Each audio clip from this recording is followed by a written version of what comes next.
তো আসসালামু আলাইকুম গাইস, সবাইকে আমার চ্যানেলত ওয়েলকাম করি। তো আজকের ভিডিও হবো পুরা ঝাঁকানাকা ভিডিও। তো ভিডিও দেখলেই দিশে পাবেন।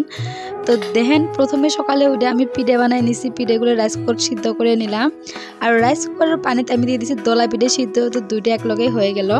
আর এই জায়গায় আমি বানাই নিছি ডাল, আর এই জায়গায় বানাবো মাংস। তো আঙুর নতুন মাটির চুলা বানাইছে। তো দেখেন এই যে মাটির চুলাত রান্না বান্না। তো এই জায়গায় প্রায় মাংস হয়ে গেল। তো এখন আমার ঝাঁকানাকা কামগুলি স্টার্ট। তো দেখেন ঘরের অবস্থা, পিঠে বানানি রান্না বান্নার পরে ঘরের অবস্থা কেরাসিন পুরাই।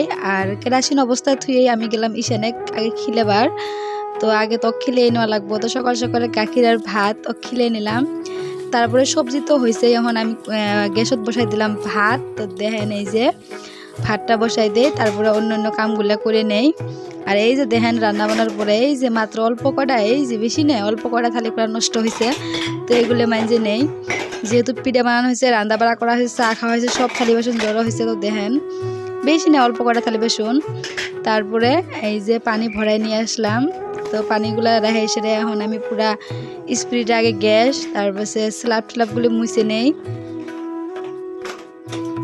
তো পরের পর সব কিছু ছাপা করে নেই। তো দেখেন এই যে পুরা স্প্রিট করে আছি কাম। তো নিজের অবস্থা জিরোমি, তাই কিচেনটা কিন্তু লেতারা রাখা যাবো না, নিচে জিরোমি করে থাকেন, কিচেনটা ছাপা করাই লাগবো। তো দেখেন এই জায়গায় এইভাবে যদি নিজের শরীরের যত্ন না গেলে হয়, হয়তো আমরা কি থেকে যে কি হয়ে গেলাম গা হয়, কিন্তু কি আর করা যাব। তো এখন প্রায় কাম শেষই হলো।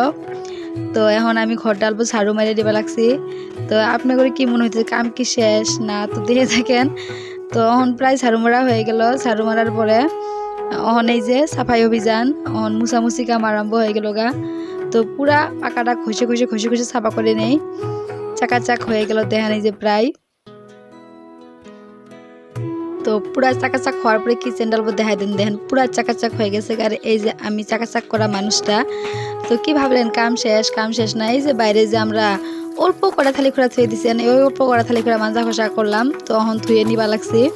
তো পুরা তুফানি স্পিডত থালি বাসনটি ধুয়ে নেই। তো দেখেন এইভাবে তুফানি স্পিডত কাম করবেন, বেশি টাইমই লাগবে না।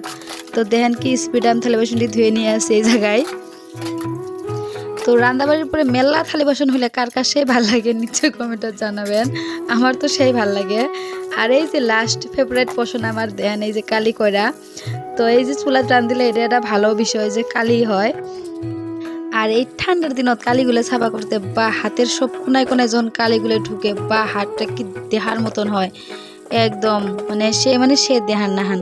তো এই কালি এলা করাটা মাঞ্জা হয়ে গেল গা। তো এখন এই যে পুরা কলে পাটাত পানি মেরে দেই। তো দেখেন এই যে, তো কালি চালিগুলো সব পানি মেরে ছাপা করে দেই। তো কি গাইস ভাবলেন কাম শেষ? না না না, আপনার করে ভুল ভাবো না। তো এই জায়গায় যে এই যে থালি অল্প করে থালি বাসন মানজিলাম, তো ওগুলো এখন ঠিক করে রাখা লাগবো। আমার তো কোনো সময় মনে হয় যে আমার চোখজল কেউ কালা কাপড় বানিয়ে দিত, তো আমি সব থালি বাসন সব জায়গায় ঠিক মতন ধুয়ে পামু, কারণ করতে করতে এত এক্সপিরিয়েন্স হয়ে গেছে গা। তো আজকের ভিডিওটা আমার কিরম লাগলো নিশ্চয়ই কমেন্টে জানাবেন। এই ধরনের ভিডিও পাবার হলে আমার চ্যানেলটা ফলো করে দিয়েন, আর ভিডিওটা শেয়ার করে দেন। দেখা করছি নেক্সট ভিডিও। বাই বাই, আল্লাহ হাফিজ, সবাই ভালো থাকিয়েন, আঙ্গুর জন্য দোয়া করিয়েন।